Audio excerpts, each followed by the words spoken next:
চুল কেটে ন্যাড়া হওয়ার ঘটনায় স্বামী ননদকে আটক করেছে পুলিশ।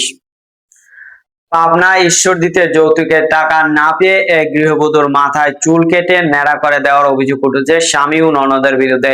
এই ঘটনায় অভিযুক্ত স্বামী চাঁদ আলী খা ও তার বোন সান্তনা খাতুনকে গ্রেফতার করেছে পুলিশ।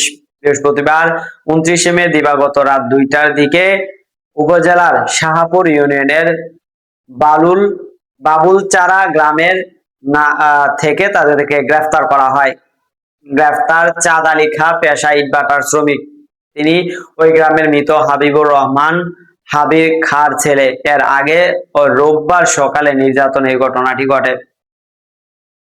ভুক্তভোগী গৃহবধূ তানিয়া খাতুন অভিযোগ করেন যে বিয়ের পর থেকেই স্বামী ও ননদ বিভিন্ন সময় যৌতুকের জন্য চাপ সৃষ্টি করতেন।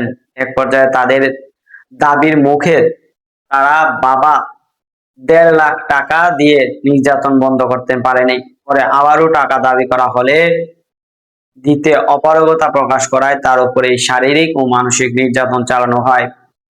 তিনি আরো জানান যে বাবার বাড়ি থেকে সময় মতো টাকা এনে দিতে না পারায় স্বামীর ক্ষিপ্ত হয়ে মারধর করেন। পরে ননদের সহযোগিতায় চুল কাটার মেশিন দিয়ে তার মাথার চুল কেটে ন্যাড়া করে দেওয়া হয়।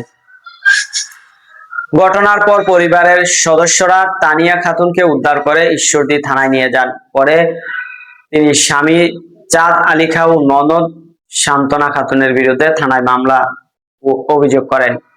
ঈশ্বরদী থানার ভারপ্রাপ্ত কর্মকর্তা আসাদুর রহমান বলেন, ভুক্তভোগীর অভিযোগের ভিত্তিতে রাতে মামলা নেওয়া হয়েছে। অভিযুক্ত দুজনকে গ্রেফতার করে দুপুরে পাবনা জেল হাজতে পাঠানো হয়েছে। দর্শক, সাবস্ক্রাইব করবেন, লাইক করবেন, শেয়ার করবেন, কমেন্ট করতে ভুলবেন না।